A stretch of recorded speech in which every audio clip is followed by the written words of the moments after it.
नहीं है तो ये साहब है नहीं कोई, तो ये हो कहाँ रहा। तो पुलिस पकड़ क्यों नहीं पा रही? किसी शिकायत करे? साहब पुलिस चाहे तो कहा नहीं कह सकती साहब।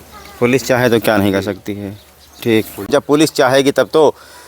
इस वक्त मैं उत्तर प्रदेश के श्रावस्ती जनपद के भिनगा कोतवाली अंतर्गत केवलपुर गांव में खड़ा हुआ हूं, जहां पर पशु चोरों का इस तरीके से आतंक है कि गांव के जितने किसान हैं भयभीत हैं, डरे हुए हैं। अपने पशुओं की सुरक्षा के लिए रात भर वो जागते हैं, पहरा देते हैं। इसके बावजूद भी जो पशु चोर है वो इनकी कीमती जो पशु है पशुओं को ले करके निकल जाते हैं। और जब ये थाने पर कोतवाली पर शिकायत करते हैं तो दरोगा जी आते हैं, पूछताछ करके चले जाते हैं। सवाल ये खड़ा होता है कि आखिरकार इन गरीब किसानों के पशु कैसे वापस आएंगे और चोरी चकारी पर लगाम कैसे लगेगा। केवलपुर गांव में मैं इस वक्त खड़ा हूं। मेरे बगल में है, इधर आइए, मेरे बगल में है रक्षा राम नाम है, बहुत ही गरीब किसान हैं। इनकी भैंस घर में बंधी हुई थी और रात के 11 बजे ही अज्ञात चोर आए और इनकी भैंस को खोल कर चले गए, चोरी कर ले गए। ये बेचारे गरीब किसान हैं। किसानों की जो आजीविका है वो दो ही चीज़ों पर निर्धारित है। एक कृषि पर, वो खेती बाड़ी करते हैं, अपने बच्चों का पेट पालते हैं। दूसरा पशुपालन है, गाय भैंस का दूध बेच करके अपने बच्चों को पढ़ाते लिखाते हैं, अपने घर परिवार की आजीविका को चलाते हैं। लेकिन जब इनका हाथ इसी तरीके से काट दिया जाएगा तो ये कहाँ जाएंगे? बेरोजगारी चारों तरफ फैली हुई है। ये रक्षा राम है किसान। 26 तारीख की घटना है। यहाँ पर कोई पशु चोर पहुँचा और इनकी बीवी वहीं बगल में सोई हुई थी। वहीं पर एक कीमती भैंस बंधी हुई थी और उसको अज्ञात चोर खोल लेकर के चले गए। ये बेचारे और इनका पूरा गाँव, रात भर इनका पूरा परिवार ढूंढता रहा, लेकिन भैंस का पता नहीं चला। हो सकता है कि ये जो चोर है, ये जो पशु चोर हो, इस तरीके से कोई वाहन लेकर के आते हों। इनका ये गिरोह हो सकता है कि वो तुरंत गाड़ी में लाद करके यहाँ से रफू चक्कर हो जाते हों। और दूसरी घटना आपको बता दूं, इसी ग्राम पंचायत की घटना है। मेरे बगल में ये दूसरे किसान है, क्या नाम पड़ेगा आपका? केशव राम नाम। इधर आइए केशव राम। ये यही ग्राम पंचायत है केवलपुर, यहीं का हिरनपुरवा है। केशव राम है। इनकी भैंस उससे ज़्यादा कीमती थी, बताया जा रहा है 1.5 लाख से ज़्यादा की कीमत थी उसकी। वो 1 महीना पहले फरवरी महीने में चोरी हो गई। दोनों घटनाओं में आज तक पुलिस ने ना ही मुकदमा दर्ज किया है और ना ही पुलिस पशुओं को बरामद कर पाई है। नाम नंबर दिया साहब। सबसे पहले हम रक्षा राम से बात करेंगे। धराओ, कौन सी जात बिरादरी, कौन सी रंग है भैंस का, हुलिया बताओ जी। मुर्रा मंदराजी है, 2 दांत के पोसर ही करे रही साहब। अच्छा, उसकी कीमत साहब 50,000 रुपया बिना मांगे मिल रहा था, इतनी खूबसूरती है। अच्छा, पुलिस ने अभी तक कुछ मुकदमा दर्ज किया? जी कुछ नहीं, खाली ठीक है, आप जाइए, आप जाइए।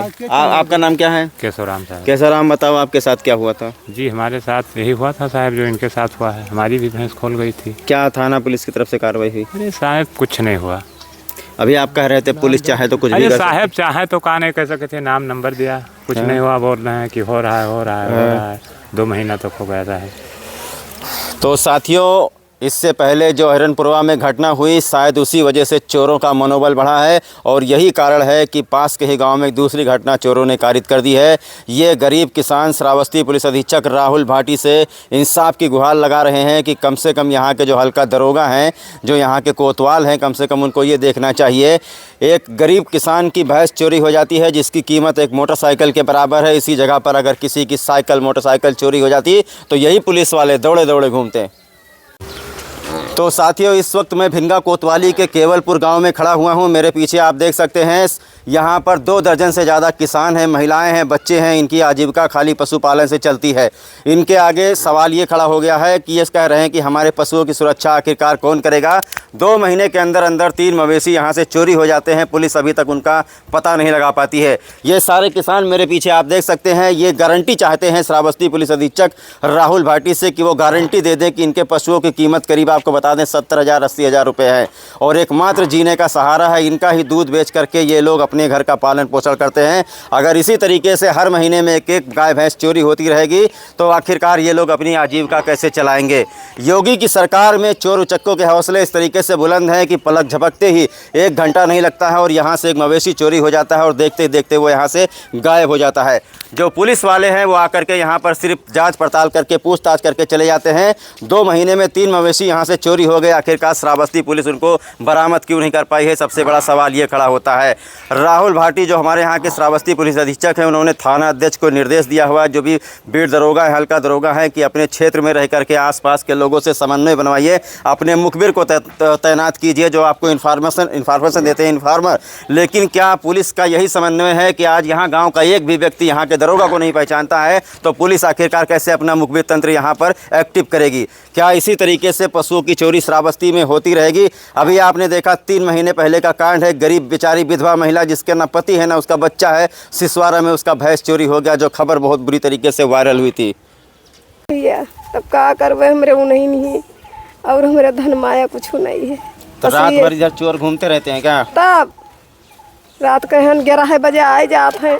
आओ इधर, और आप लोग भी यहीं रहते हैं? हाँ, हम उनके घर एक का व्यक्ति बोलो चाहे एक बताइए, का मतलब कितने जानवर हैं आपके? हमरे 5 हैं। अच्छा, रात भर रखवाली करती हो? हाँ, रात भर सो जाए तो हुच गई तो एक जन के चले गवा, तो हम जे आवत है पापलर में बैठा थे चोर। अच्छा, हाँ, जब गांव को हराई तो ये वही महिला है, तुम्हारा ही भैंस चोरी हुआ ना? कहाँ सोई हुई थी तुम? वही मुड़वारिन के जानो बांधी रहन, जहाँ भैंस बंधी हुई थी। तब इतना गहरी नींद में क्यों सोती हो भाई कि बगल से भैंस खोल जाए? अरे का बताए, घरी संजोग रहा और का बताए, अत्ता नहीं सोई थे, लेकिन वही दिन हम सोई गए।